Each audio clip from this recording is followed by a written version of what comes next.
Hello Mzansi, welcome to Ask Pro. Please like, comment and share this video. Uyatrenda Mihlali Ndamase ngemva kokuthi umogeli abuyele lapha ku Instagram after athethe isikhathi asoloku angangeni lapha ku Instagram because umogela bekahlukene nale Roy Sedambe lo bekayindoda ya Mary Jane Kesana. So uMihlali when she started dating ule Roy Sedambe bekaqonga ukuthi uhithe i-jackpot guys.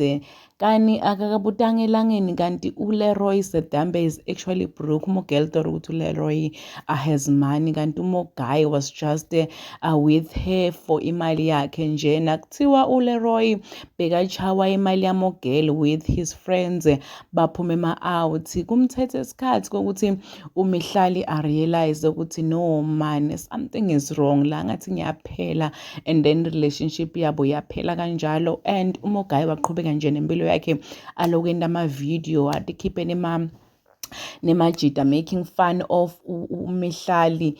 Waze wabhala Mihlali on her Instagram status kokuthi uLeroy owes her money, and people were like, hayibo girl, why are you only telling us this now? Like, why ungazange usitshele kuqala ukuthi uLeroy ukudla imali, usitshela ngoba senihlukene? Guys, bantu basamfili kumogeli bathuwile nini njengevalentine bekenti i-photoshoot nelhashi leli black, abantu bathi abafisisi kokuthi why shoot nelhashi leli black. It just doesn't make sense nje guys.